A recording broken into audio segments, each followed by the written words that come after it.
अगर भाग्य में दुख लिखा ही है तो फिर शिव महापुराण में जाने से फायदा क्या है? फिर भजन करने से क्या लाभ है? फिर कथा सुनने से मतलब क्या है? अगर दुख लिखा ही है, दुख भोगना ही है, और दुख लिखा है और दुख भोगना ही है, तो फिर कथा तत्व से मतलब क्या है? फिर दान क्यों? फिर भजन क्यों? फिर स्मरण क्यों? फिर कीर्तन क्यों? किस लिए? फिर उसका कोई महत्व ही नहीं। फिर मंदिर क्यों? फिर तीर्थ क्यों? फिर नाम जाप क्यों? किस लिए? पर शिव महापुराण की कथा कहती है कि दुख लिखने वाले ने तो लिख दिया, ठीक है, लिखने वाले ने तो जो लिखा वो लिख दिया, पर एक बात याद रखिए कि लिखने वाले ने लिख तो दिया, उसकी मर्जी थी, उसने कितना दुख कितना सुख लिखा ये उसके ऊपर है। पर एक बात याद रखो कि उस दुख सुख को हमें भोगना है, पर भोगने से पहले सुख जब हम भोगते हैं तो हमको बड़ा आनंद आता है, बड़ा एंजॉयफुल अपनी ज़िंदगी को जीते हैं। पर थोड़ा सा दुख अगर हमारी ज़िंदगी में सम्मुख में आ जाता है तो हम रोना चालू कर देते हैं, हम बिलखना चालू कर देते हैं, हम ये भूल जाते हैं कि परमात्मा ने अगर सुख में हमारा साथ दिया तो दुख में भी तो देगा, छोड़ तो ना देगा वो।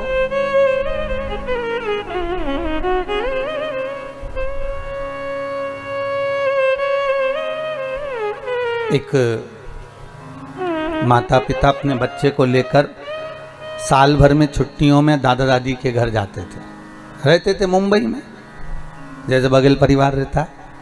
हाँ, रहता भले वहाँ हो, पर साल भर में एक बार तो आते ही होगे महाराज आप लोग, है वर्ष में एक बार अपने माता से मिलने के लिए, गांव में देखने के लिए। भले आप मुंबई रह रहे हैं, भले आप मुंबई निवास कर रहे हैं, तो वो माता पिता के पास में अपने दादा दादी के पास अपने बच्चों को लेकर पहुंचते हैं, और बच्चों को लेकर पहुंचता और माँ रहते कम से कम 1 महीना 15 दिन 20 दिन छुट्टियों को बड़े आराम से अपने जीवन को निकालते। बच्चा धीरे धीरे धीरे धीरे 8-10 साल हो गए, बड़ा हो गया। अब बच्चा बड़ा हो गया तो वो बच्चा जब बड़ा हो जाता है तो बच्चा कहता है, पापा अब की बार दादी के घर में खुद जाऊंगा, आप मुझे ट्रेन में बिठा देना, और मैंने सब देख लिया कि ट्रेन में कहाँ से बैठना है, कहाँ उतरना है, कैसे बैठना है, क्या करना है, टिकट कहाँ से लेना है, सब मैंने देख लिया, आप चिंता मत करना, मैं बैठ जाऊंगा और चले जाऊंगा। लड़का हो गया बड़ा, 12-15 साल का, 20-15 साल का, और 10-15 साल का बालक बोला, अब मुझे जाने दो, अब मेरे को जाना है। ठीक है बेटा जाओ। पापा ने कहा नहीं नहीं नहीं, बहुत लंबा सफर है बच्चा, ए बाबुआ ये समय अच्छा नहीं चल रहा है, ये सफर बहुत लंबा है, तुम जाकर करोगे क्या, हम तुम्हारे साथ चलते। नहीं माँ, नहीं पापा, नहीं बाबूजी, मैं भी चलूंगा। ठीक है चलो, अब आप मत जाओ, हम चले जाएंगे। बबुआ को टिकट दिला दिया,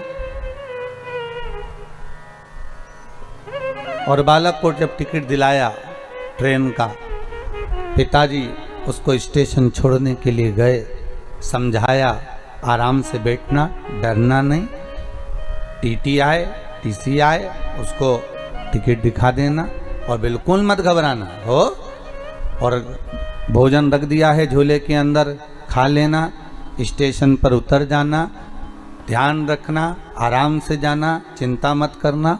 और बेटा कहने लगा, पापा मैंने साथ देख लिया है, आप चिंता मत करो, मैं आराम से चले जाऊंगा, आप क्यों टेंशन ले रहे हो, आपको चिंता करने की जरूरत नहीं, मैं सब पहुंच जाऊंगा, अब तो मैंने देख लिया, अब आप कोई टेंशन नहीं है, हो आप तो जाओ।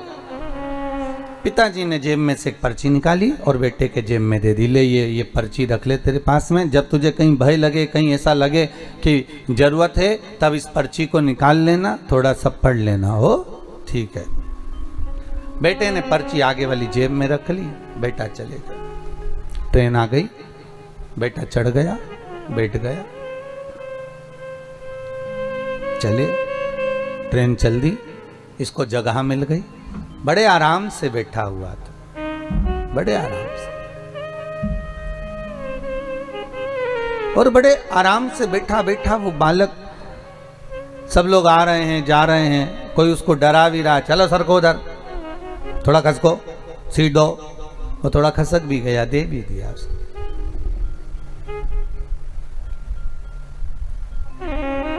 दो चार गांव निकल गए, एक आदमी चढ़ा, सीट के चक्कर में उसको डराने लगा, आंखें दिखाने लगा, वो घबराने लगा, आंख में से आंसू बहने लगे, भूख भी लग रही थी, रो रहा था।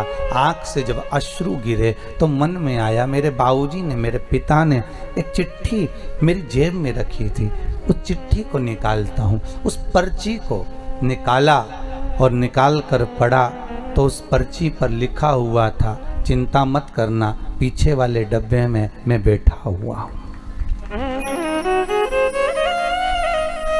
चिंता मत करना, पीछे वाले डब्बे में मैं बैठा हुआ हूं। बेटे का विल पावर मजबूत हो गया, आंख का आंसू पोंछ लिया, अब डरता नहीं है क्योंकि पीछे वाले डब्बे में पिता बैठा हुआ है। जीवन में इस तरह के दुख, तकलीफ, कष्ट जिंदगी में बहुत आएंगे।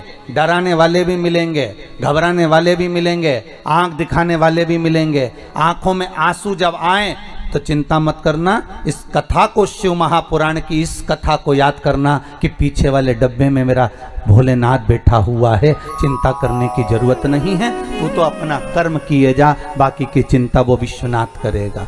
वो बाप जगत का पिता, हम कहते हैं ब्रह्मा के पिता हैं भगवान विष्णु, क्योंकि नाभि से प्रकट हुए हैं।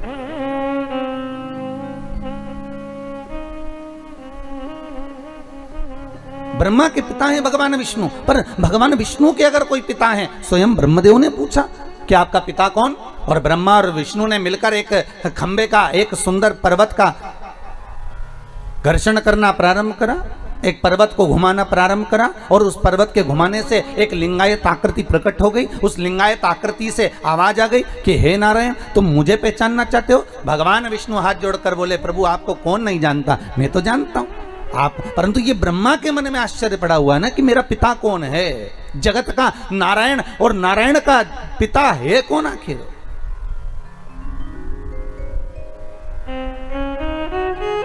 मेरे मन में संशय नहीं है। चिंता दूसरों को होती है, ऐसा बड़ा टेंशन है दूसरों को, अपने को चिंता नहीं इतनी हो जितनी दूसरों को चिंता है। इतने बड़े बड़े बच्चे हो गए, ना जाने शादी कब करेंगे।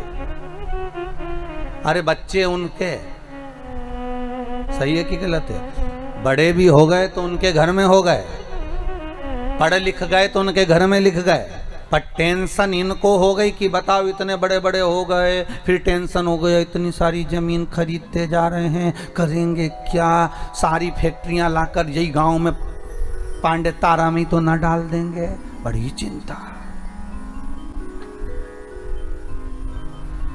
एक बिल्डिंग बन गई, ये उसी में का हाल हो गया। अरे बाबा, जैसे एक बुढ़िया बाहर बैठी थी और उसके सामने से कपास की गाड़ी निकल कर गई, और जैसी कपास की गाड़ी निकल कर गई तो बुढ़िया के मन में आया, इतना कपास गाड़ी भरकर, राम जी राम, कितने का बिकेगा, और बिकेगा तो कितना पैसा आ जाएगा, और पैसा आ जाएगा तो इनकी तो बिल्डिंगें बन जाएगी। बुढ़िया टेंशन लेके चक्कर खा के नीचे गिर गई।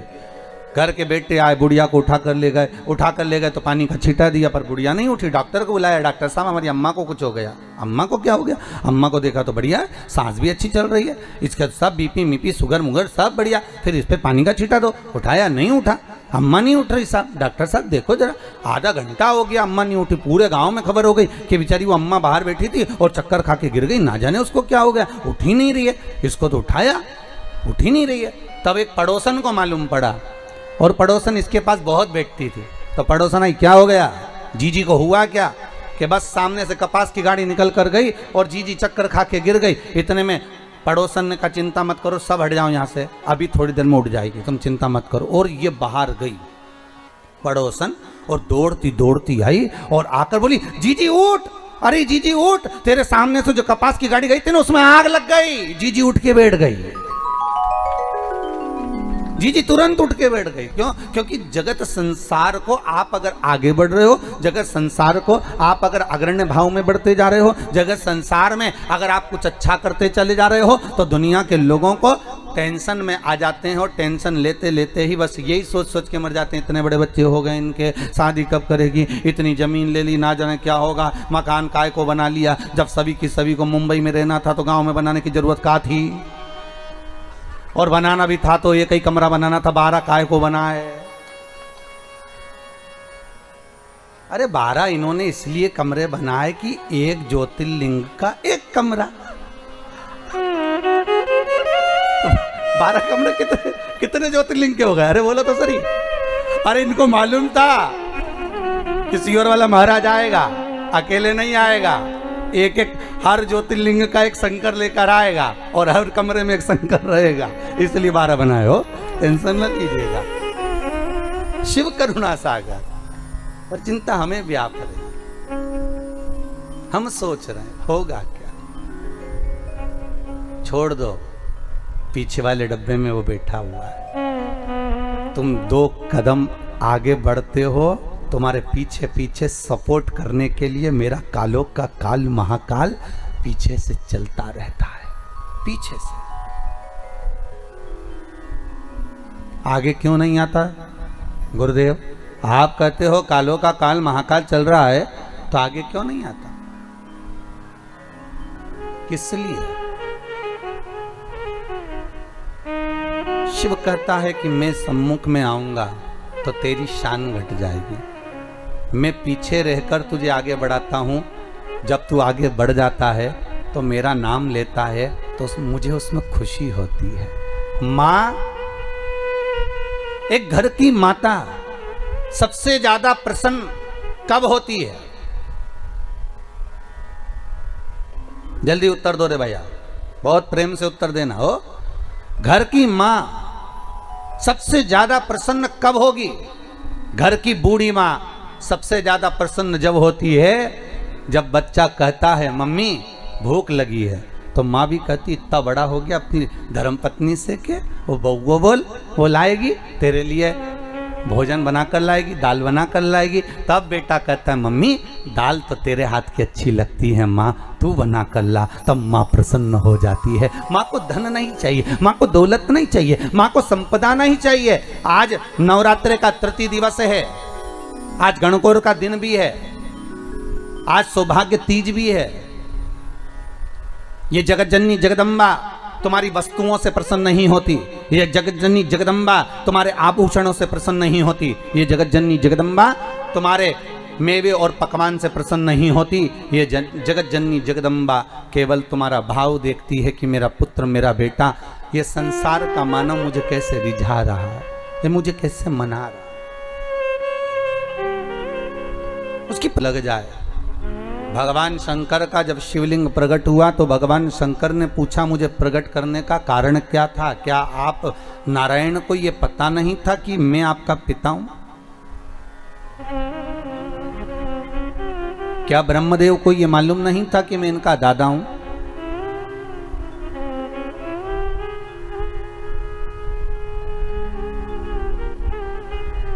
कौन है इस? जब संपूर्ण ब्रह्मांड नष्ट हो जाता है, संपूर्ण पृथ्वी जब नष्ट हो जाती है, तब आखिरी में रहता ही कौन है? एक पानी का बुलबुला, और बुलबुले में भी एक बिंदु, एक बिंदु। कभी ब्रह्म कुमारी आश्रम में जाकर देखिएगा, वहां से अगर आप ज्ञान प्राप्त करेंगे तो वहां की बहन जी बताती हैं कि मात्र अगर इस संसार की रचना का केंद्र बिंदु कोई परमात्मा है तो एक बिंदु है, वो बिंदु कोई दूसरा नहीं, आद्य शक्ति भगवान शिव ही, शंकर ही उस ब्रह्म कुमारी आश्रम में बताया जाता है। बहन जी बताती हैं कि ये बिंदु ही शंकर है, उस शंकर से ही सर्व जगत की उत्पत्ति है, उस शिव से, उस शंकर से, उस कैलाशी से, उस त्रिकालदर्शी से सर्व जगत की उत्पत्ति है। जैसे मकड़ी जाले को बना देती है और भगवान शंकर भी उसी तरह जाले को निर्मित कर देते हैं, संसार को निर्मित कर देते हैं। पर जब देखते हैं कि संसार के लोग मुझसे दूर हो गए, ये संसार के लोग भजन चित्त वृत्ति से दूर हो गए, इनके भीतर का अहंकार जाग गया है, अहमता जाग गई है, और दिन भर एक बात कहते हैं मैं हूं, मैं कर रहा हूं। अगर मैं दुकान नहीं जाऊंगा तो काम नहीं होगा, मैं घर नहीं चलाऊंगा तो काम नहीं होगा, मैं फैक्ट्री नहीं चलाऊंगा तो फैक्ट्री नहीं चलेगी, अगर मैं नहीं होऊंगा तो यह काम नहीं होगा। हर व्यक्ति के मन में केवल एक ही बात अड़ जाती है कि मैं हूं तो हो रहा है, मैं हूं तो होगा, अगर मैं नहीं होऊंगा तो कुछ नहीं होगा। कई लोगों के मन में ये भाव, तो भगवान ने इस कोरोना महामारी में पूरे साल में दिखा दिया कि सारा लॉकडाउन लगाकर पटक कर तुमको घर में लाकर छोड़ दिया। ना तुम्हारी फैक्ट्री चल रही थी, ना तुम्हारी दुकान चल रही थी, ना तुम्हारे घर में कोई कमाने जा रहा था, ना कोई सामान लेने जा रहा था। फिर ये बताओ कि तुम्हारा घर कौन चला रहा था? घर चलाने वाला वो आदिशक्ति भगवान शिव ही था। वो त्रिकालदर्शी, वो कैलाशी, वो शंकर ही था। भगवान शिव को दिखाना था कि ये मैं हूं। इसलिए रुद्राष्टाध्याय में आया, आकाश पताल सर्वस्व में कोई दूसरा नहीं। तलातल में मैं हूँ, रसातल में मैं हूँ, जलचर में मैं हूँ, थलचर में मैं हूँ, वायुचर में मैं हूँ, तुम्हारी श्वासों में मैं रमण कर रहा हूँ। तुम मुझे पहचान गए, फिर संसार सागर का कोई दुख तुम्हारे सम्मुख में नहीं आ सकता।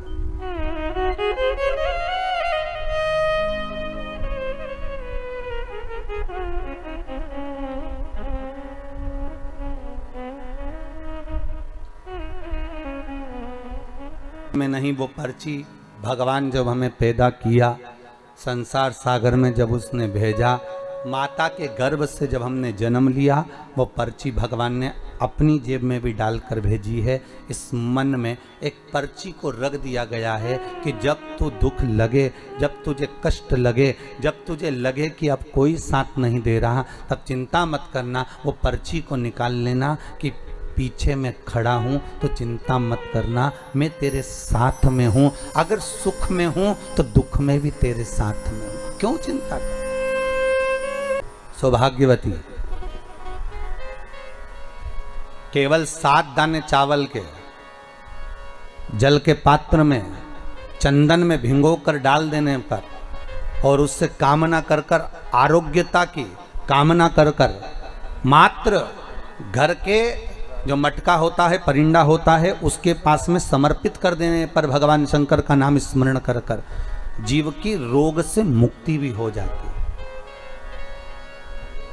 रोग नहीं घेरता उसको, आरोग्यता का अनुभव, आरोग्यता का सुख प्राप्त होता है। शिव महापुराण के लिए लोग कहते हैं, कई लोगों के, कई विप्रजन, कई ब्राह्मण जन भी पूछते हैं, गुरुदेव ये बताओ कि इतने सारे उपाय आप बताते हो पुराणों में से निकाल कर, और हम भी प्रयास करें इसको निकालने के लिए, तो हम कौन सी पुराणों में ढूंढे? तो आपसे भी निवेदन है, स्कंद पुराण से निकालिए, लिंग पुराण से निकालिए, नर्मदा पुराण से निकालिए, देवी भागवत से निकालिए, श्रीमद् भागवत से निकालिए, शिव महापुराण से निकालिए, गर्ग संहिता से निकालिए, पद्म पुराण से निकालिए, राधा वल्लभी से निकालिए। एक एक पुराण में से, एक एक चरित्र में से, और तो और हम तो सहज भाषा में कहते हैं कि गीता प्रेस गोरखपुर की सारी गीता प्रेस गोरखपुर के अंकों को लेकर आ जाइए। चाहे शिव अंक हो, चाहे सती अंक हो, चाहे पार्वती अंक हो, चाहे मानस अंक हो, चाहे धेनु अंक हो, एक एक भगवान गीता प्रेस का एक एक अंक खरीद कर लेकर आओ। कल्याण का एक एक अंक तुम्हारे पास में लेकर आओ, और उस अंक में से एक एक उपाय को निकालने का प्रयास करो। आपको सारे उपाय मिल जाएंगे जो इस व्यासपीठ से बताए जाते हैं। सारे उपाय आपके सामने आ जाएंगे कि जो व्यासपीठ से दिए गए, सारे उपाय आपके सम्मुख में, आप निकालो और उसको पढ़ो और उसको लाइए। बस दवा दिया गया। आज ढोंग, अगर आपके जीवन में ऐसा लगे कि बहुत बड़ी बीमारी आ गई और आपके घर का व्यक्ति वेंटिलेटर पर पड़ा हुआ है, तो शमी के वृक्ष के फूल ले आओ 7, और शमी के वृक्ष के 7 फूल लाकर एक एक फूल शंकर भगवान को श्री शिवाय नमस्तुभ्यम कहकर उस व्यक्ति के लिए जो पड़ा हुआ है, अंतिम सांसें गिन रहा है, जिसको अटैक आ गया, अंतिम सांसों में जो गिन रहा है, उसके नाम से भगवान शंकर पर चढ़ाना प्रारंभ कर दो। मात्र 7 पुष्प, उस शमी के वृक्ष के 7 पुष्प आप शिव को समर्पित करिए, उसका नाम और गोत्र बोलकर, और भगवान शंकर का मूल मंत्र श्री शिवाय, जम के बोलिए श्री शिवाय नमस्तुभ्यम बोलकर एक एक शमी का फूल शंकर पर चढ़ाना प्रारंभ कर दो। फिर आगे वो विश्वनाथ की मर्जी है, वो प्राण कैसे लेकर वापिस आता है, उस काल से छुड़ाकर महाकाल कैसे लाता है, ये वो जाने। आपका फर्ज केवल आप अदा करिए। जब अंत में डॉक्टर भी हार जाते हैं, जब जानने लगे। रुक्मणी जी जब सिंहासन पर बैठती थी और नारद जी आकर ज्ञान देते थे तो रुक्मणी ने कृष्ण को कभी नहीं देखा था, एक बार भी। पर रुक्मणी जो सुनती थी तो कृष्ण से प्रेम करने लगी थी। बस वही स्नेह आपका शिव से हो जाए।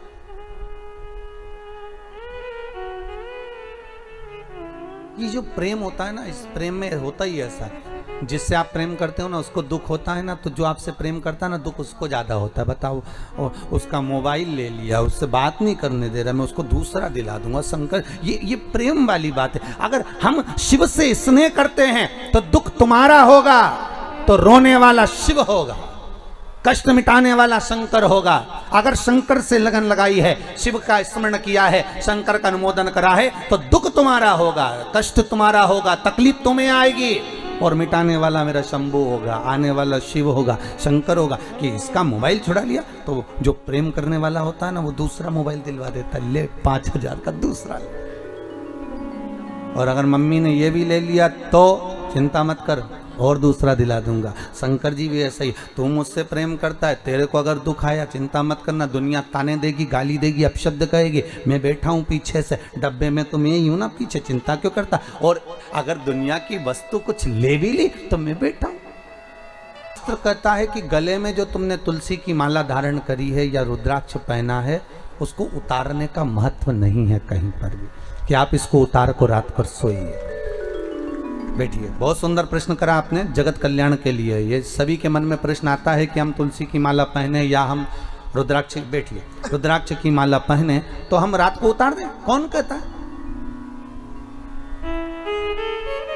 आप तो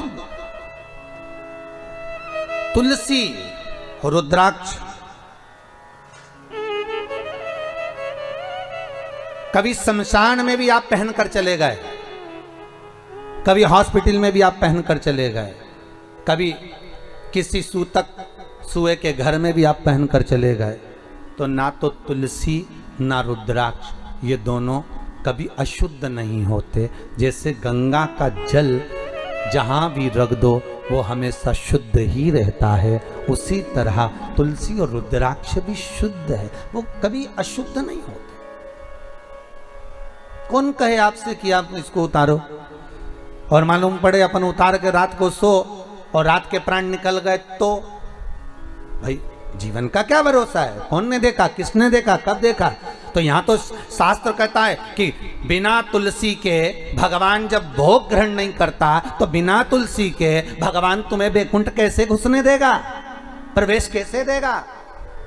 बिना बेलपत्री के शंकर कुछ अंगीकार नहीं करता तो बिना रुद्राक्ष के शिव कैलाश कैसे लेकर जाएगा? और प्राण अगर रात को निकल गए तो? इसलिए शिव महापुराण की कथा कहती है कि गले में अगर तुलसी की माला होगी, रुद्राक्ष की माला होगी तो कम से कम ये काम तो आ जाएगी। नहीं तो मरने के बाद ईमानदारी से बोलना रे, जितने लोग टीवी पर कथा सुन रहे हो, जितने ये पांडितारा में कथा सुन रहे हो, प्रतापगढ़ के जितने लोग कथा का श्रवण कर रहे हो, उनसे निवेदन है ईमानदारी से बोलना। मरने के बाद व्यक्ति जिस गद्दे पर सोता है वो गद्दा बाहर फेंक दिया जाता है। बोलो सही है कि गलत है? अच्छे से तो बोलो, सही है? व्यक्ति जिस दरी पर मरा उस दरी को बाहर फेंक दिया जाता है। व्यक्ति जिस चादर को ओढ़कर मरा वो चादर बाहर फेंक दी जाती है। व्यक्ति जिस कपड़े को पहना वो कपड़े बाहर फेंक दिए जाते हैं। अब ईमानदारी से बोलो तो व्यक्ति जिस चेन और अंगूठी को पहना वो, उसका क्या होगा? मान लो उसने चेन अंगूठी पहन रखी, अरे पांडे तारा वाला जल्दी बोलो उसका क्या करना है? नहीं चेन अंगूठी का क्या करना है फिर अपन को? है माताएं बोल रही कि रख लेंगे, और वो कपड़े वो फेंक दिए, वो दरी वो फेंक दी। वो मरने वाले के नीचे दरी भी बिछाते तो ऐसी बिछाते जिसका पूरा कलर चले गया।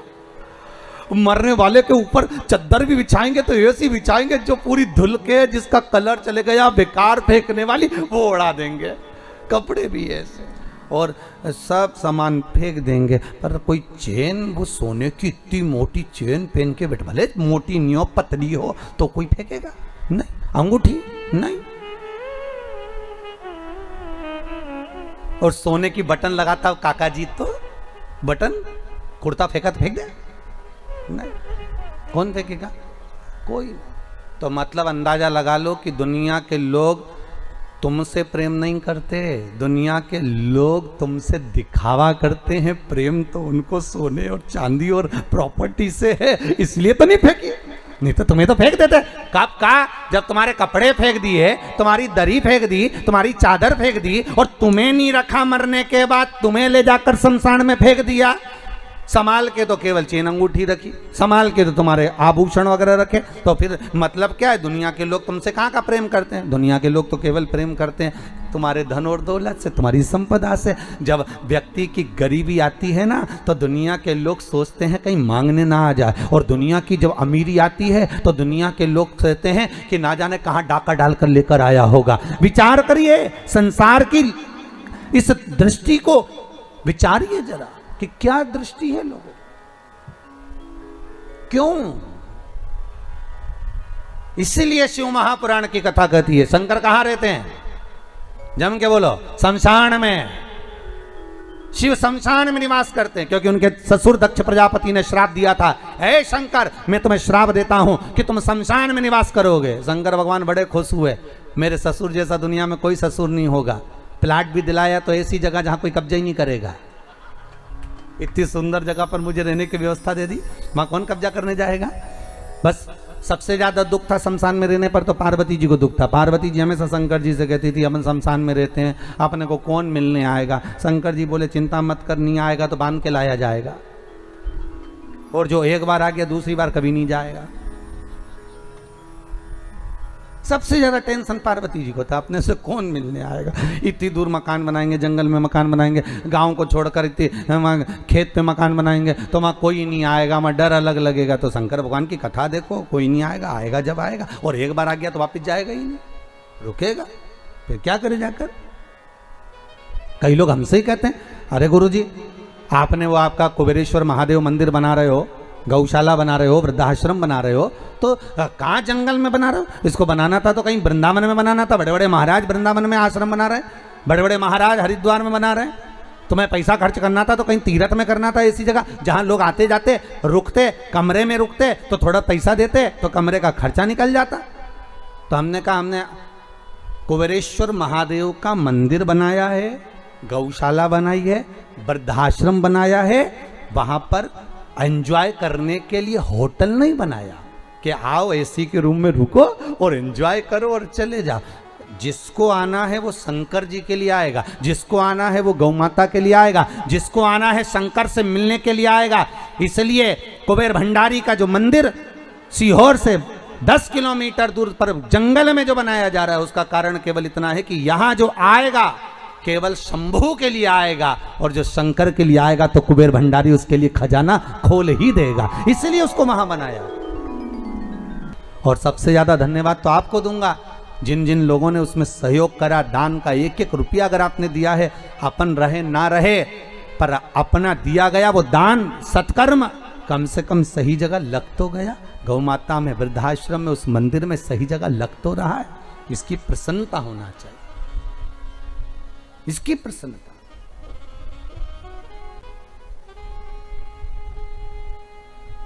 अपनी चित्तवृत्ति, अपना मन बनाओ। भगवान जहां कहे, शिव जी कह रहे हैं मैं शमशान में रहता हूं, शमशान में रहने में दिक्कत क्या है मुझे? मैं तो अलमस्त रहता हूं, मुझे कोई टेंशन नहीं है। पार्वती जी बोली कितना बुरा लगेगा लोगों को यहां आने में। शंकर भगवान बोले आने में बुरा लगेगा तो लगे,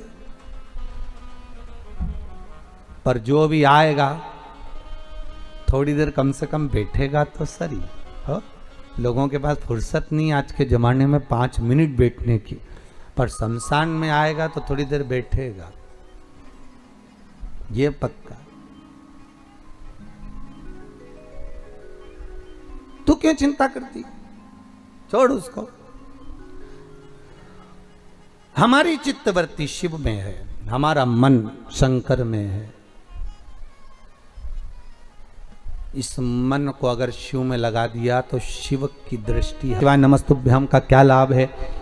घुटनों में तकलीफ थी, बाबा की पूजन करने का क्या लाभ है? यहाँ कोई विशेष कोई तंत्र विद्या तो होती नहीं है, कोई जादू टोना तो होता नहीं। यहाँ तो बस कह देते हैं कि आप शिव जी का अनुमोदन करो, आप शंकर का स्मरण करो और आप शिव भक्ति में डूबे रहो। बस जितना शिव का नाम लोगे, जितना शंकर का अनुमोदन करोगे, जितना शिव भक्ति में डूबोगे, उतना सुख मिलेगा।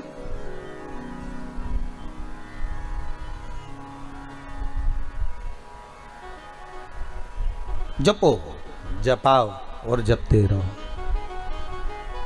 शिवलिंग में से आवाज जो आई, ब्रह्मा जी का तो मन विचलित हो गया। ये जो उंगली उठाने वाले होते हैं ना, तो ये उंगली तो उठा देते हैं पर ये देखते नहीं है कि ये 3 उंगलियां हमारी ओर भी जा रही है। हम उसमें बुराई देख रहे हैं तो 3 बुराई हम में भी होगी। हम किसी पर अगर उंगली उठा रहे हैं तो हम में भी कुछ ना कुछ खोट तो होगा।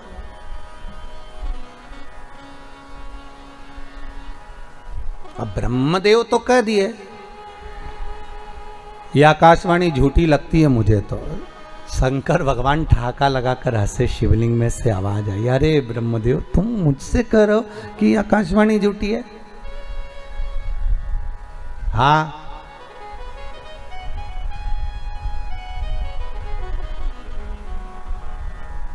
शिवलिंग जब प्रकट हुआ,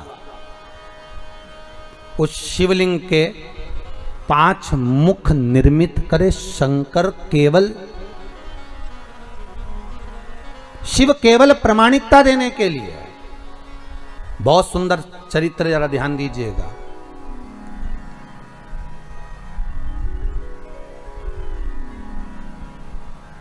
शंकर कह रहे हैं तुम मुझे जानते नहीं हो? नहीं, मैं तो समझता ही नहीं। आप शंकर भगवान विष्णु के पिता हो सकते हो, ये मैं नहीं मान सकता।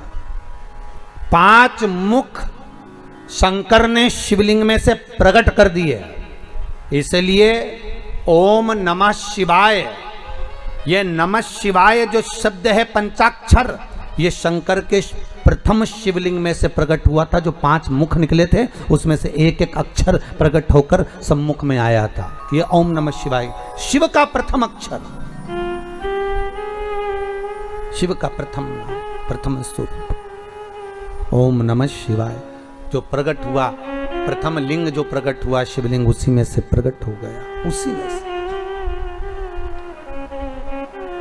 अब भगवान शिव कह रहे हैं कि नहीं ब्रह्मदेव तुम जानते नहीं हो हमको, और ब्रह्मा कह रहे हैं आप नहीं जानते। ब्रह्मा असत्य पर और शिव सत्य पर।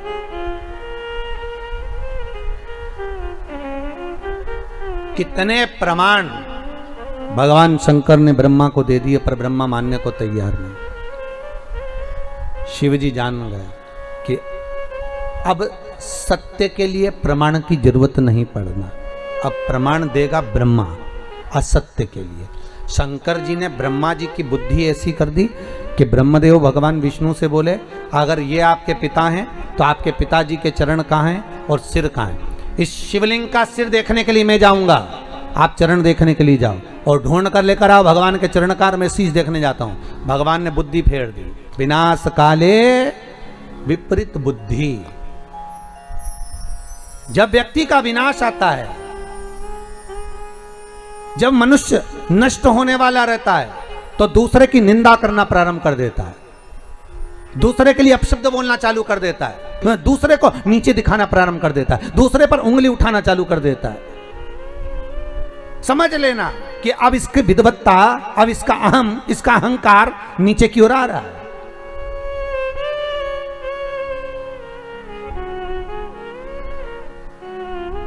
उठाओ उंगली, मना नहीं है, पर पहले सबूत सामने रखो। ब्रह्मा जी भी बार बार कह रहे हैं सिर कहाँ है, कहाँ है चरण? गए भगवान विष्णु ने कहा क्या चाहते हो ब्रह्मदेव? ब्रह्मदेव कह रहे हैं कि आप चरण ढूंढो। भगवान का ठीक है, मैं जाता हूँ चरण ढूंढने के लिए। शिवलिंग का चरण ढूंढने के लिए भगवान नीचे गए, ब्रह्मा शीश ढूंढने के लिए ऊपर गए। अब भगवान चरण ढूंढने गए, उनको चरण मिले ही नहीं, वापिस आ गए। ऊपर गए ब्रह्मा जी, जाते जाते केतकी का पुष्प मिल गया, उसको ले लिया साथ में। गौ माता मिल गई, उसको ले लिया साथ में। चलो तुम सबूत देना, कह देना कि भगवान ब्रह्मा को सिर मिल गया। तो झूठ बोलने का क्या लाभ होगा? केतकी के पुष्प से बोला तुझे सुगंधित बना कर रखूंगा, देवताओं पर तू चढ़ेगा। और गाय कहने लगी मेरा क्या लाभ, तो भगवान ब्रह्मदेव कहने लगे अगर तू जाकर मेरे भगवान शिव के सामने एक बार झूठ बोल देगी तो तुझे घर की पहली रोटी खाने को मिलेगी। गौ माता बोली चलो ठीक है बोल देती हूँ। चले गए, आ गए सामने। भगवान ब्रह्मा ने भगवान विष्णु से पूछा, नारायण हे प्रभु आपको क्या भगवान के चरण मिले? भगवान विष्णु ने तो कह दिया मुझे चरण मिले ही नहीं। शंकर भगवान के मुख से निकल गया, जय हो सत्यनारायण भगवान की। स्कंद महापुराण की कथा कहती है सत्यनारायण की कथा यही शंकर की कथा से निकली है। कौन से भगवान की कथा? सत्यनारायण भगवान। क्योंकि भगवान विष्णु शिव जी के सामने सत्य बोल दिए थे, इसलिए उनका नाम हो गया था, जम के बोलो, सत्यनारायण। अब आज के जमाने में तो जिसका नाम सत्यनारायण रहता है वो भी असत्य बोलता फिरता है, बड़ी आफत है। अरे कम से कम थोड़ा बहुत तो नाम का अंश रखो रे, कम से कम थोड़ा बहुत तो नाम का ध्यान रखो कि अपना नाम क्या है। अगर तुम्हारा नाम शांति बाई है तो कम से कम थोड़ी तो शांत रहे है? और अगर तुम्हारा नाम भीम सिंह है, वो हमारे यहाँ एक पंडित जी उनका नाम भीम है, और तो वो हमेशा भीम जैसी दादागिरी दिखाते रहते। वो तो जब देखो जब दादागिरी दिखा, और जो भी मिले उससे बस वो दादागिरी, मैं ऐसा कर दूंगा। मैंने कहे भीम शांति बैठ।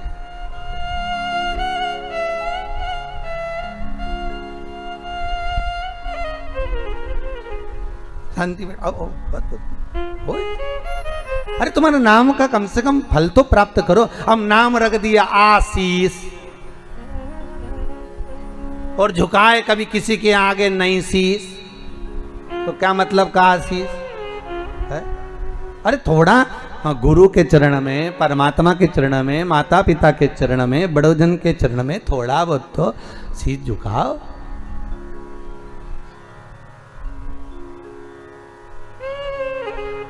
थोड़ी नम्रता। महाराज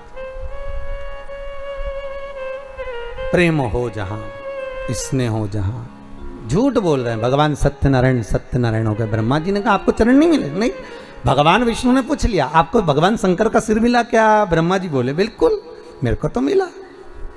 अब एक बार अगर कहीं का व्यक्ति झूठ बोल देना तो उसको फिर झूठी झूठ बोलना पड़ता है। एक जगह हम कथा करने गए तो हमने उनकी सास से पूछ लिया तुम्हारी बहू नहीं आ रही कथा में? क्या गुरुजी अब क्या बताएं, बच्चों की पढ़ाई चल रही। अच्छा, एग्जाम का टाइम आ गया, बच्चों के 2 पेपर हो गए तो पढ़ाई। हमने कहा ठीक है। अब हम उनके पड़ोस में पधरावनी के लिए गए। अब वो माने नहीं तो हम पड़ोस में चले गए तो इनकी बहू आ गई और बहू मिली तो बहू से कहा हमने, कहा क्यों तुम कथा में नहीं आ रही? तो क्या अम्मा से कहा था हमने कि हमको कथा में ले चलो। तो अम्मा बोली तू क्या करेगी कथा में जाके, हमको नहीं ले गई। तो हमने कहा तुम्हारी अम्मा तो बोल रही थी कि बच्चों के एग्जाम चल रहे हैं, 2 पेपर हो गए, इतने में तो डोकरी आ गई। और जो बूढ़ी अम्मा आई, हमने अम्मा से कहा क्यों रही डोकरी, झूठ बोले, क्यों झूठ बोल रही हो कि बच्चों के पेपर चल रहा है? अरे महाराज मैं मेरे बच्चों की थोड़ी ना कह रही थी, तो मैं तो पड़ोसी के बच्चे की कह रही थी। मैंने कहा वाह रे गजब, ये तो उसी में का हाल है जैसे एक अम्मा रोज बेचारी लकड़ी लेने जाए, रोज थक जाए, थकने के बाद भगवान से कहे भगवान मैं तो बहुत थक गई, तू तो मुझे उठा ले, अब तो संसार से उठा ले, अब मुझे रहना ही नहीं, तू तो उठा ले। एक दिन लक्ष्मी जी ने भगवान विष्णु से कहा भगवान ये रोज रोज कहती है उठा ले उठा ले, उठा ला। तो भगवान बोले कोई झाड़ू है जो उठा ले? परंतु रोज रोज तो कह रही ना उठा ले उठा ले। तो भगवान कहा ठीक है अब कल बोलेगी तो उठा लाऊंगा। उसने कल फिर हे भगवान मैं तो थक गई, संसार में आकर फंस गई, तो मुझे उठा ले। भगवान सामने प्रकट हो गए, अम्मा चल मैं तुझे उठाने आया। अम्मा बोली मैं मेरी थोड़ी ना कह रही, लकड़ी का गट्ठा उठा ले, ये लकड़ी का गट्ठा उठा, मैं मेरी थोड़ी ना कह रही। अम्मा बोले तू तो मेरे पीछे पड़ गया, मुझे उठाने आ गया, फालतू हूं मैं। भगवान लक्ष्मी जी को देख के बोले बहुत चतुर है, पांडे तारा की है, साधारण नहीं है, कोई उठे है?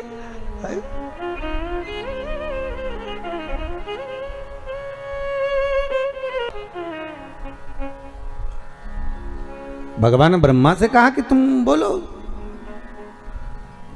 क्या तुम्हें सिर मिला? हाँ। आकाशवाणी हो गई, ब्रह्मा झूठ बोल रहा है, ब्रह्मदेव असत्य बोल रहे हैं। असत्य बोल रहे हैं? हाँ। ब्रह्मा जी बोले आकाशवाणी झूठी है, ना मानो तो पूछ लो ये केतकी के पुष्प से। केतकी के पुष्प को भगवान ने लिया और पूछा, क्यों केतकी के पुष्प? क्या ब्रह्मा जी को सिर मिला? क्या ब्रह्मा जी को मस्तक मिला? केतकी का पुष्प ब्रह्मा को मस्तक मिला जानकर केतकी का पुष्प बोला, हाँ ब्रह्मा को शीश मिला। ब्रह्मा को सिर प्राप्त हुआ है, ब्रह्मा को मस्तक मिल गया। हाँ।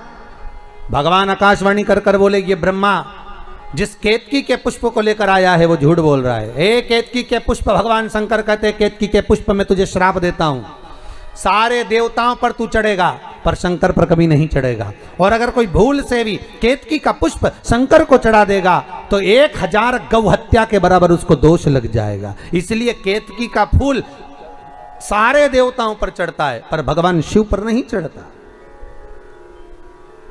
शंकर पर नहीं चढ़ता।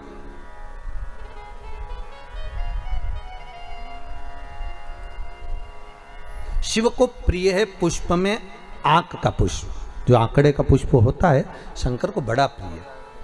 और दूसरे नंबर पर शंकर को प्रिय है शमी का पुष्प, बहुत ध्यान देना महाराज। तीसरे नंबर पर शंकर को प्रिय है महाराज सरसों का पुष्प। सरसों होती है ना, जो राई अपन बोते हैं, सरसों बोते, उसमें पीले कलर का जो पुष्प लगता है। हमारा तो निवेदन रहता है जब तक सरसों आए तो प्रयास करा करो कि सरसों के 108 पुष्प शंकर भगवान पर चढ़ाना प्रारंभ कर दो। महाराज ये पक्का है कि वर्ष भर कोई बड़ी बीमारी आपको घेर नहीं सकती अगर सरसों के फूल शिव को चढ़ रहे हैं तो। और प्रयास करना कि सरसों का जो पुष्प होता है, सरसों का जो फूल होता है महाराज, अगर कोई व्यक्ति को किडनी या लीवर से जुड़ी हुई कोई तकलीफ होती है या किसी व्यक्ति का एक्सीडेंट हो गया होता है और उसका कोई अंग रह गया हो, कोई शरीर का कोई भाग रह गया और वो काम नहीं कर रहा हो, जैसे किसी के पांव रह जाते हैं एक्सीडेंट के बाद, किसी का हाथ रह जाता है, या कोई अंग काम नहीं कर रहा हो, वहाँ ब्लड पहुँच नहीं रहा हो, वो जगह एकदम सुन्न हो गई हो, खाली पड़ गई हो, तो उसके लिए शिव महापुराण की कथा कहती है कि सरसों के पुष्प 11 शंकर जी के राइट भाग में, जहाँ शिव जी के गण दरवाजे के द्वारपाल मणिभद्र जिस जगह पर निवास करते हैं, कौन निवास करते हैं? मणिभद्र। शंकर जी के दरवाजे के द्वारपाल हैं मणिभद्र जी। तो मणिभद्र दरवाजे के द्वारपाल में राइट भाग में मणिभद्र जी विराजते हैं। मतलब राइट भाग कौन सा हुआ? जब आप मंदिर से बाहर निकलेंगे तो राइट भाग, मंदिर में प्रवेश करेंगे जब राइट नहीं होना चाहिए, आप मंदिर से जब जाएं तो राइट भाग। मतलब आप मंदिर से राइट से जाएंगे तो शंकर जी का भी राइट हो जाएगा, क्योंकि शिव जी ऐसे बैठे हैं तो शंकर जी का भी राइट हो गया, देवता उनका भी राइट हो गया, तो राइट भाग सीधा हाथ मणिभद्र जी का स्थान। 11 सरसों के पुष्प मणिभद्र के उस द्वार पर आप रख दीजिए और मणिभद्र के द्वार पर रखकर अंदर जाकर 108 वापिस जब आप बाहर निकल रहे हैं, ये पुष्प आप रखने के बाद एक बार बाहर जाएंगे फिर वापिस आएंगे मणिभद्र के रखने के बाद, और अंदर जाकर 108 सरसों के पुष्प शंकर को समर्पित करेंगे महाराज। उस सरसों के पुष्प जो शिव जी को आप समर्पित कर रहे हैं उसको वापिस लेकर आएंगे, श्री शिवाय नमस्तुभ्यम बोलकर उस सरसों के पुष्प को महाराज सरसों के तेल की बोतल में उसको डाल लीजिए। शंकर भगवान को किसी भी प्रदोष में, शाम के समय प्रदोष काल में उस तेल को वापस ले जाकर चढ़ा दीजिए शिव जी को, उसको वापस लेकर आ जाइए। उस तेल का प्रयोग आप नाभि में डालिए और जो शरीर काम नहीं कर रहा उस स्थान पर कम से कम 15 दिन 20 दिन तक उसकी मालिश करना प्रारंभ करिए। बाबा चाहेगा तो चलाने का प्रयास कर देगा और वो अंग, वो शरीर काम करने लगेगा। शिव औघड़ी है,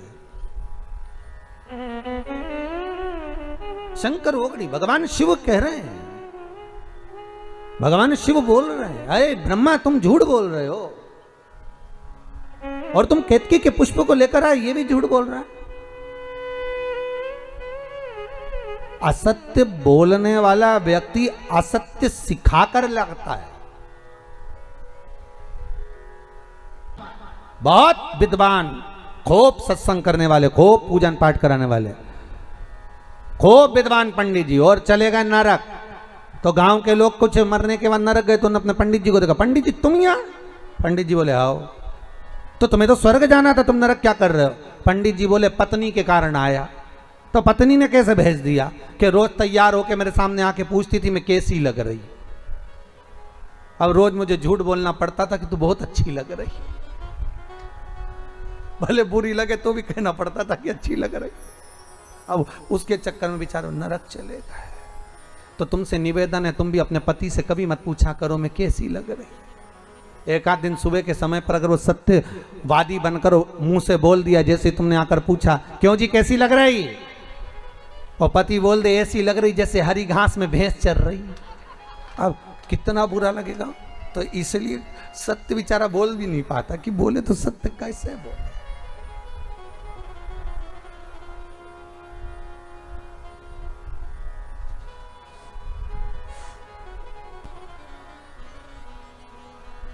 सत्य बोलने का प्रयास करिए, थोड़ा थोड़ा, ठीक है। एकदम सत्य निकालना भी बड़ा कठिन हो जाता है।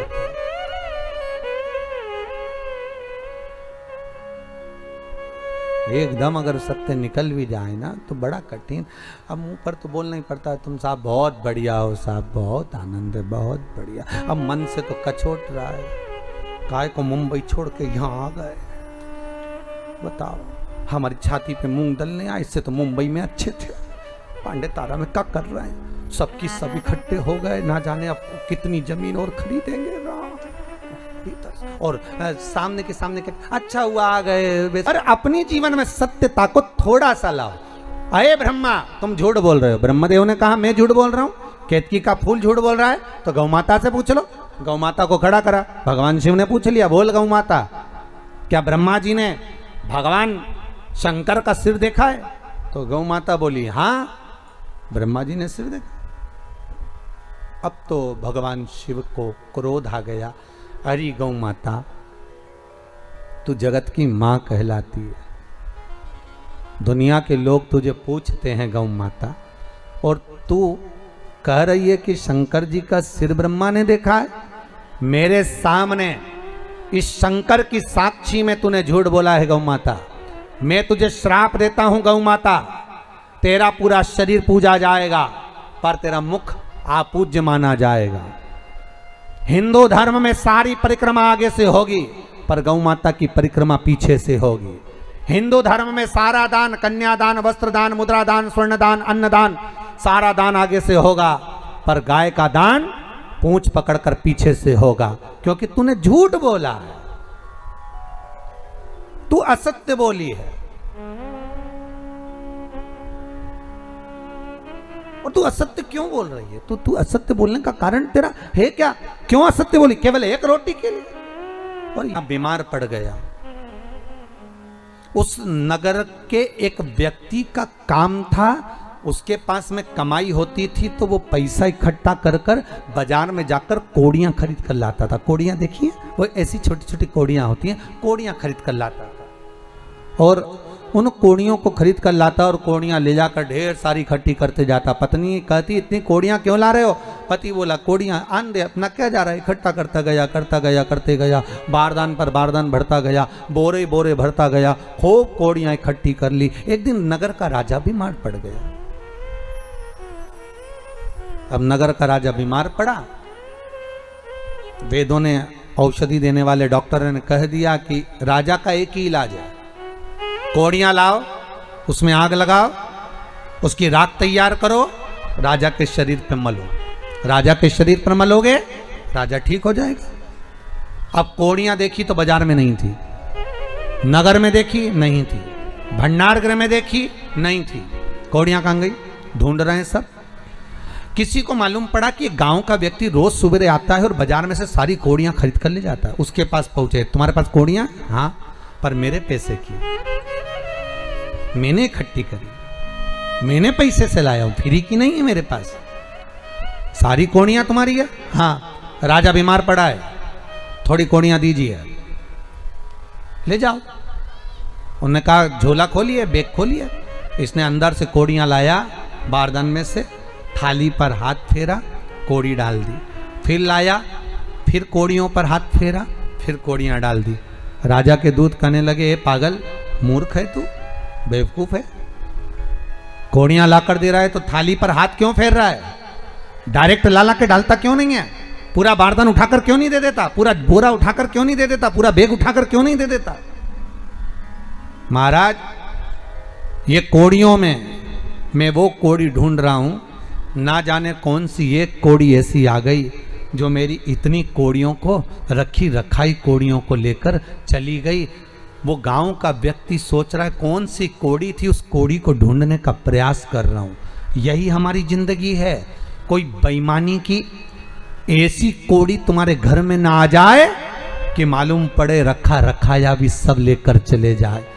कोई सत्य की कोड़ी ऐसी आती है, ईमानदारी की कोड़ी कोई ऐसी आती है, पुण्य की कोड़ी कोई ऐसी आती है, एक धन, एक रुपया, कोई सत्कर्म का ऐसा आता है कि घर में, गांव में, परिवार में शिव महापुराण की कथा करवा देता है। कोई रुपया, कोई कोड़ी ऐसी आती है जो सत्कर्म में लगा देती है, और कोई कोड़ी ऐसी आती है जो रखा रखाया भी बर्बाद कर कर चली जाती है।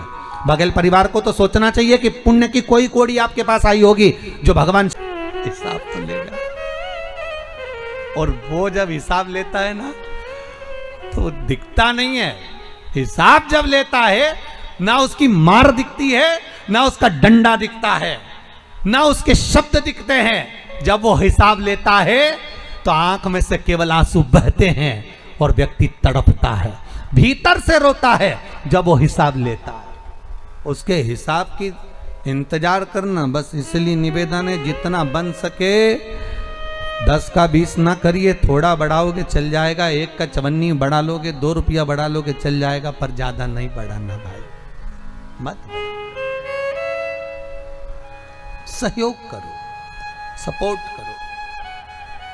तो झूठ बोला है ब्रह्मा, ये गौ माता झूठ बोल रही है, गाय झूठ बोल रही है।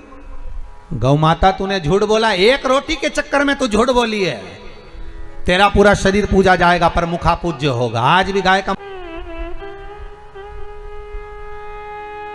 गाय की आंखों में अश्रु भर गया, गौ माता रो पड़ी, आंखों से आंसू निकल रहे हैं गौ माता के।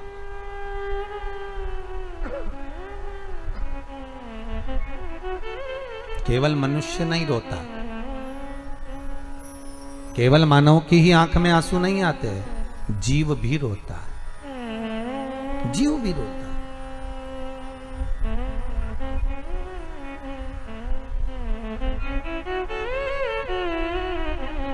बस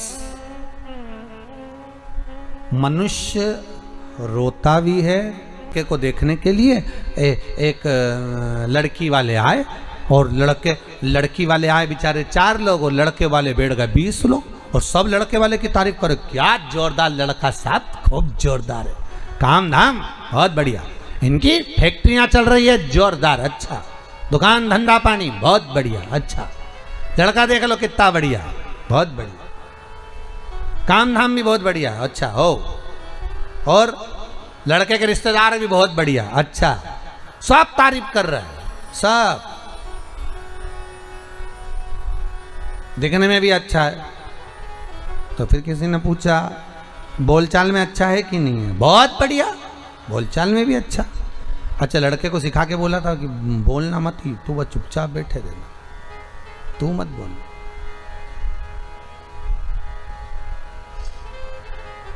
अब वो लड़की की एक छोटी बहन साथ में आई थी। छोटी बहन गई कि हमारी जीजी के लिए हम आपको पसंद करने आए हैं। पास में जाके बैठ गई, पूछा तुम्हारा नाम क्या है? उसने बोलना चालू करा,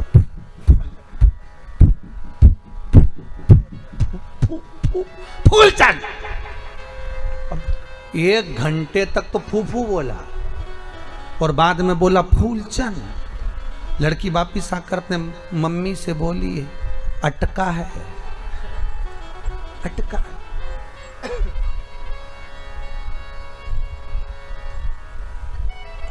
क्यों छुपाना भैया झूठ? सत्य है, सत्य बोलिए। हम तो कई बार कहते हैं दिवाली मिलने जाओ तो हैप्पी दिवाली मत बोलिए। हम कई बार कहते हैं होली मिलने जाओ तो हैप्पी होली मत कहिए। डायरेक्ट जाकर कहिए राम नाम सत्य है। व्यक्ति जिंदगी में थोड़ा सत्यमय जीवन जिए, अच्छा जिए।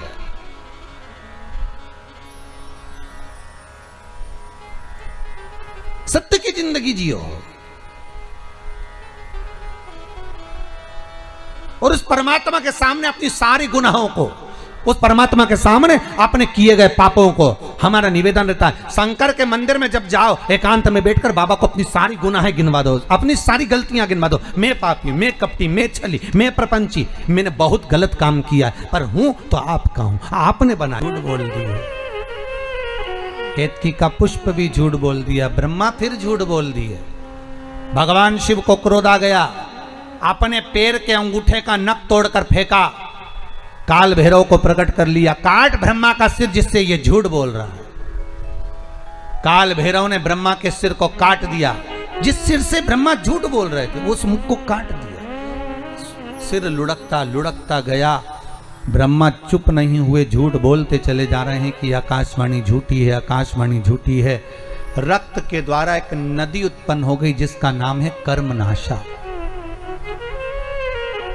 कर्मनाशा जो व्यक्ति के कर्मों का नाश कर देती है, इसलिए कर्मनाशा नदी पर लगा कर रखे हैं कि इसमें हाथ ना धोइए, इसमें पाँव ना धोइए। ये वो नदी है जिसमें हाथ डालने से, पानी का छींटा लेने से कर्मों का नाश हो जाता है, पुण्य समाप्त तो हो जाते हैं। भगवान ब्रह्मदेव का शीश देखा, भगवान विष्णु ने शंकर जी से निवेदन करा कि इस शीश का करेंगे क्या, आप कृपा करिए। शिव बाबा से विनती करी, भगवान शंकर ने कहा आप हमसे निवेदन कर रहे हो इसलिए ब्रह्मा का कटा हुआ सिर बट वृक्ष होगा, बड़ का पेड़ होगा। इस बट वृक्ष के नीचे कोई देवता बैठे ना बैठे, पर मैंने इस बट वृक्ष का निर्माण करा है, इसलिए इसके नीचे देवाधिदेव महादेव बैठेंगे और मेरा एक नाम बटकेश्वर महादेव पड़ेगा। शिव जी का एक नाम हो गया बटकेश्वर महादेव।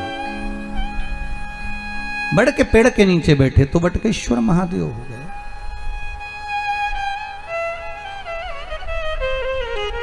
बटकेश्वर महादेव शिव का एक सुंदर भाव, एक सुंदर स्वरूप, एक सुंदर आनंद। बटकेश्वर महादेव, आपको पहले भी कथाओं में कहा कि कोई व्यक्ति अगर धन लेकर चला जाए, पैसा नहीं दे तो बटकेश्वर का पूजन, बड़ के पेड़ की जड़ के नीचे शिवजी का पूजन 3 सोमवार करना। वो आपको पहले बताया है और हमारे YouTube पर भी डला हुआ है, आप उसको सुन सकते हैं, उसको निकाल कर आप कर सकते हैं, आपका पैसा वापिस आएगा। बटकेश्वर का आगे चरित्र आया, भगवान ब्रह्मा ने क्षमा मांगी, गलती हो गई प्रभु। क्षमा मांगने में कुछ नहीं जाता। आप लोगों से भी बारंबार निवेदन करते हैं कि क्षमा मांगने में पीछे ना हटे, अगर हुई है गलती तो क्षमा मांग लो।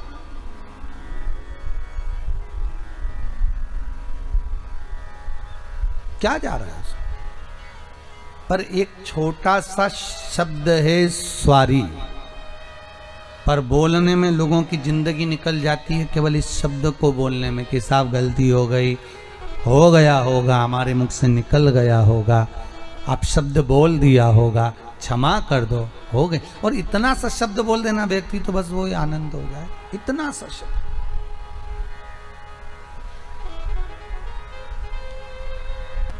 वही नहीं निकलता। बहू और सास का जब झगड़ा होता है तो सास एक बार झुक जाती है पर बहुअन नहीं झुक पाती। तुम देखना, सास और बहू का अगर झगड़ा होगा ना तो सास कह देगी अपनी बड़ी बहू से, जे एक काम करो छोटी को जरा चाय बना कर दिया, तो बहू कहेगी मम्मी अभी तो लड़ी थी वो तुमसे, तुम्हें अपशब्द कहा था, ताने दिए थे, गालियां दी थी, आड़ा टेढ़ा बोली थी और तुम करी चाय देकर जा। पागल है, छोटी है ना, उसमें अक्ल नहीं है, जा चाय देकर आ।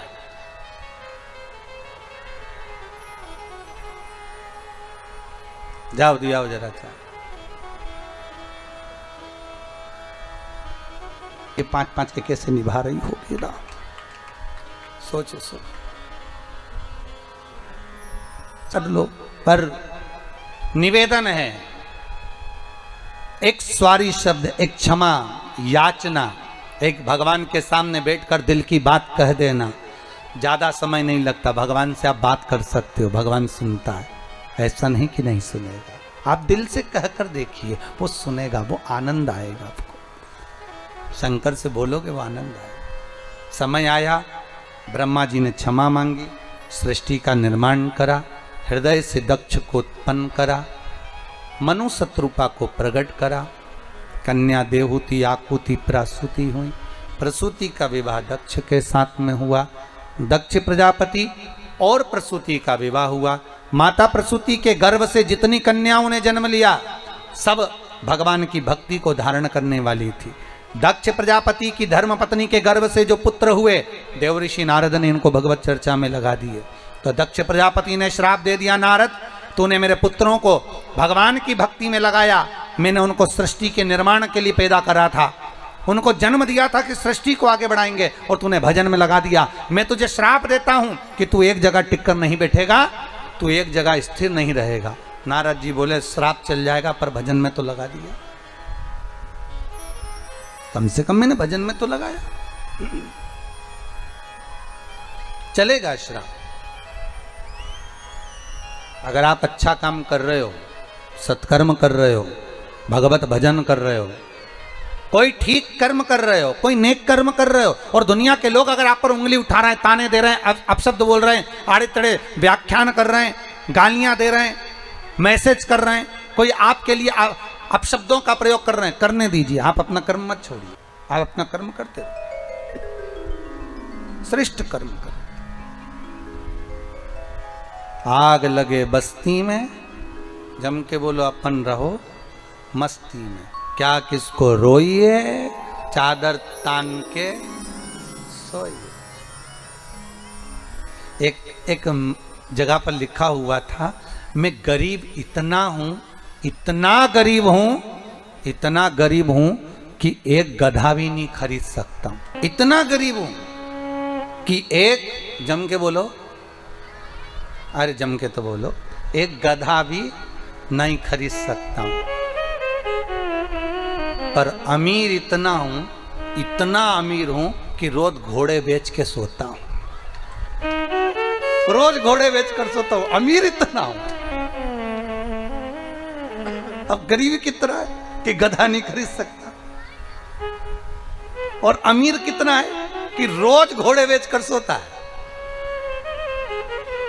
बहुत ध्यान देना महाराज, एक व्यक्ति के पास करोड़ों का धन है, पर रात को वो घोड़े बेचकर नहीं सोता। नींद आती क्या उसको? नहीं। जिसके पास धन ज्यादा होता है उसकी नींद भगवान चुरा लेता है, वो घोड़े बेचकर नहीं सो पाता, उसको नींद ही नहीं आती। बीपी, शुगर, ब्लड प्रेशर सब ऊंचा नीचा होता रहता है। रात को भी सोएगा तो डॉक्टर से कहेगा नींद की गोली दे दो, डॉक्टर नींद की गोली भी देता है तो 2-3 घंटा नींद आती, 2:30 बजे फिर उल्लू जैसा उठ के बैठ जाता है, फिर वापस। तो वो कथा कौन सी गलत कही भाई कि पहले मनुष्य की उम्र, गधा की उम्र, कुत्ता की उम्र और उल्लू की उम्र, इन सब की उम्र बराबर थी, बिल्कुल 40-40 साल। मनुष्य कितने साल का था? जम के बोलो, 40 का। गधा 40 का, कुत्ता 40 का, उल्लू 40 का। एक बार गधा भगवान के पास गया, प्रभु मेरी उम्र 40 साल कर दी, मैं लोगों का बोझा ढोते रहूं, वजन ढोते रहूं, मेरी उम्र कम कर दो। भगवान ने कहा ठीक है गधा, आज से तू 20 साल का। मनुष्य ने आकर कहा हमारा 40 में क्या होगा? भगवान ने कहा गधे की बच्ची है, चलेगी, चल जाएगी, ले जा। कितने का हो गया? 60 का। थोड़ी देर बाद कुत्ता आ गया, कुत्ते ने कहा प्रभु हमको 40 साल का बना दिया, हम दरवाजे पे बैठे रहें, वहीं से भौंकते रहें, लोगों की जूठन खाते रहें, हमारी उम्र कम कर दो। भगवान ने कहा कुत्ता आज से तू 20 साल का। मनुष्य फिर आ गया, प्रभु 60 में क्या होगा? भगवान ने कहा कुत्ते की बच्ची है, चलेगी, ले जा। कितना हो गया? 80 का। थोड़ी देर बाद उल्लू आ गया, उल्लू ने कहा प्रभु हमको रात रात भर पेड़ पे बैठना पड़ता है, जगना पड़ता है, नींद आती नहीं है, हमारी उम्र कम कर दो। भगवान ने कहा ठीक उल्लू, आज से तू 20 साल का। मनुष्य बोला 80 में हमारा क्या होगा? भगवान ने कहा उल्लू की बच्ची चलेगी, ले जा। कितने का हो गया? 100 का। मनुष्य की सही उम्र है 40 साल, बाकी की जितनी उम्र है ये तो दूसरे की उम्र है। 40 के बाद जो 60 तक की उम्र है वो गधे की लगी, इसलिए गधे जैसा बोझा ढोता है, बच्चों को पढ़ाना है, लिखाना है, बहन के घर जाना है, मायरा भरना है, ब्याह करना है, शादी करना है, काम धंधा करना है, ये करना है, तो गधे जैसा बोझा ढोता है। जब गधे की उम्र पूरी हो जाती है 60 साल, फिर किसकी आ गई? अरे बोलो तो, गधे के बाद किसकी थी? कुत्ता की। जैसी कुत्ते की उम्र आती है 80 साल में होता है, तो 80 साल में आते सी घर के लोग बूढ़े व्यक्ति का जब 80 में आता है तो कमरे में से निकालकर हॉल में दरवाजे के पास खटिया डाल के सुला देते हैं कि 80 के हो गए, यहीं पड़े रहना, और वहीं पे पड़े रहते हैं। जैसे कुत्ता दरवाजे पर रहता है ऐसे बूढ़े व्यक्ति को वहां पटक देते हैं। अब कोई भी आता है तो बूढ़ा व्यक्ति वहीं से चिल्लाता है, बहू, वहीं से चिल्ला। 80 की उम्र लगी है, उसके बाद में लगी किसकी? 80 से 100 में उल्लू की। अब रात को नींद नहीं आ रही, डॉक्टर साहब के पास गया, डॉक्टर साहब मत मेरे को नींद नहीं आ रही। डॉक्टर साहब ने दवाई दी, इंजेक्शन दिया, सब दिया, दवाई खाए पर 2 घंटा नींद आए, उसके बाद नींद नहीं आए। तो डॉक्टर को कौन बताए कि उल्लू की लग गई? आएगी कहां से? कितनी भी दवाई दे दो, 2:30-3 बजे तो एसी उठ के बैठे बिल्कुल लुल्लू की तरह। नींद नहीं, हमारी नींद चली, हमारी नींद नहीं आ रही, बिल्कुल उल्लू की तरह यहाँ वहां उठ के और उल्लू की तरह घूमते फिर, नींद नहीं आ रही, नींद। अब नींद गई कहाँ? क्योंकि उल्लू की लग गई। बस क्या करोगे नींद का? तो गरीब इतना हूं, जम के बोलो, कि गधा भी नहीं खरीद सकता, पर अमीर इतना हूं कि घोड़े बेच कर सोता हूं। जिसके पास धन ज्यादा होता है वो घोड़े बेचकर नहीं सो सकता, पर जो गरीब होता है भले गधा नहीं खरीद सकता, पर सोता ठेले पर, खटिया पे, पलंग पे, जहां सोया मच्छर भी काट रहे तो नींद नहीं खुल रही, मतलब पक्का है कि घोड़े बेचे। सेठ तो यही है, नींद। डॉक्टर भी कहते हैं कम से कम नींद अच्छी लो, मरीज के लिए कहते हैं नींद अच्छी लो, पैसे अच्छे हो जाओगे। अगर नींद अच्छी आ रही है तो नींद अच्छी आए। आज ये कोरोना महामारी में लोगों की नींद उड़ गई, तो हम तो कह रहे हैं कथा सुनो और घोड़े बेच के, जो होगा देखा जाएगा। बाबा जो करेगा वही तो होगा, हमारे सोचे से क्या होगा। अब प्रसूति के गर्भ से माता सती का जन्म। देखो, ये सती माता का नाम सती कब पड़ा? जब प्रसूति के गर्भ से जन्मी थी तब सती नहीं थी, तब तो दक्षायनी थी। क्या नाम था? दक्षायनी, दक्ष की बेटी थी। तो सती का नाम सती जब नहीं था, माता सती का नाम तो दक्षायनी था। देवी भागवत में लिखा है, शिव महापुराण में लिखा है दक्षायनी। सती नाम कब पड़ गया? जब पिता के यहां यज्ञ रखा, निमंत्रण नहीं आया, सती दक्षायनी जब गई, दक्ष ने सम्मान नहीं दिया, बहनों ने पूछा नहीं, आदर नहीं हुआ, तब वही दक्षायनी की आंख में जल भर गया। मेरी माता, मेरे पिता, मेरे अपनों ने मुझे ठुकरा दिया। मेरे अपनों ने,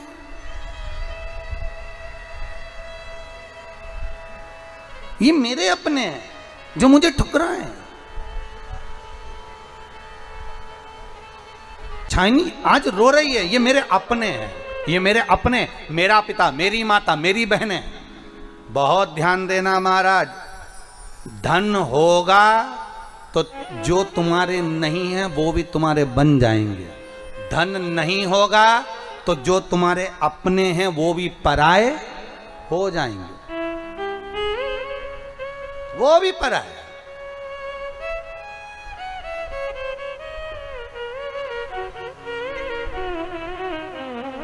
अरे सुख के साथी हजारों थे, जब दुख पड़ा तब कोई नहीं, वारी दुनिया मतलब की दुनिया में किसी का कोई नहीं। जब धन था, ढेर साथी, बहुत भैया जी, भाभी जी, काकी जी, बुआ जी, सब ऐसे जुड़ गए।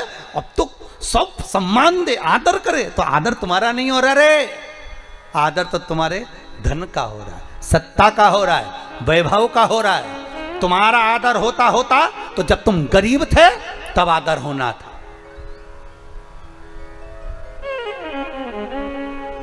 आदर तब होना था जब कुछ नहीं था। देख लिया, समझ गए। दक्ष प्रजापति की उस सभा में दाक्षायणी ने अपना शरीर कुंड में सौंप दिया।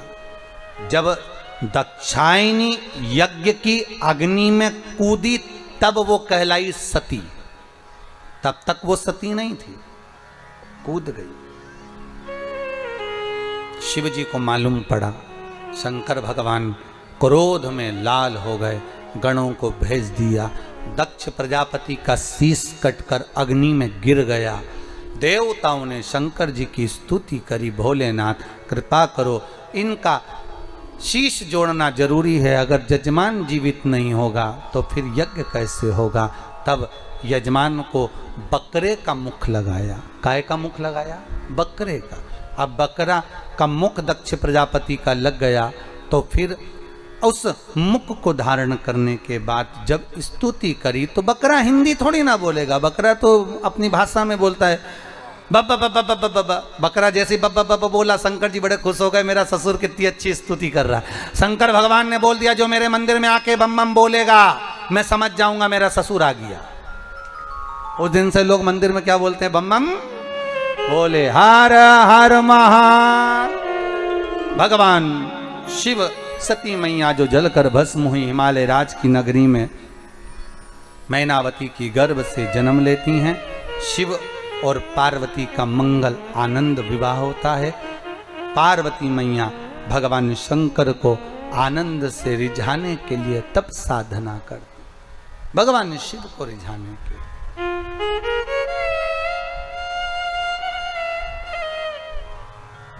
और ऐसी तप साधना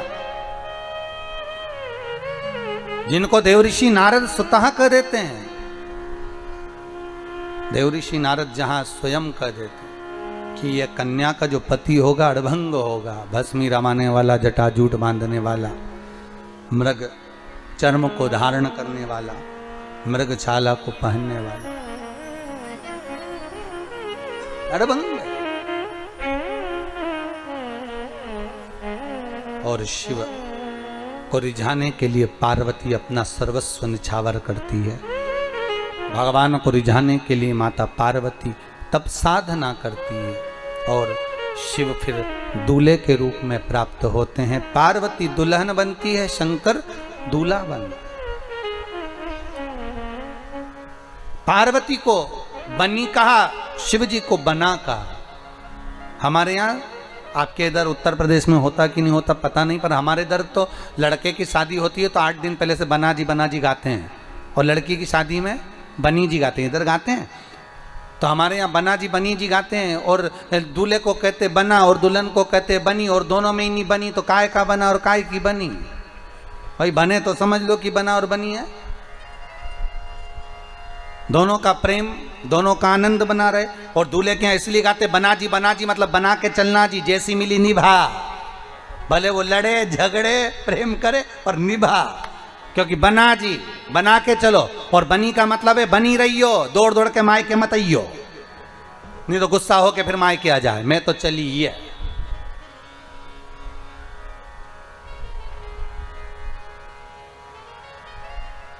झूठ बोले कौआ काटे, आगे क्या?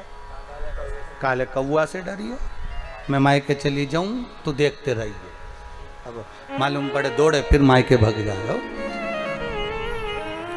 बार बार जावे सो का मतलब तो बनी रही हो। शंकर की बारात आ रही है, बड़े प्रेम से आनंद से शिव दूल्हा बनकर, भगवान शंकर दूल्हा बनकर। आज अपन कथा में भगवान शिव की बारात का आनंद लेंगे। कल की कथा में सुंदर प्रसंगों को आगे बढ़ाते हुए भाव भक्ति से अग्रण्य होंगे। दोनों हाथ उठाकर एक बार प्रेम से हर हर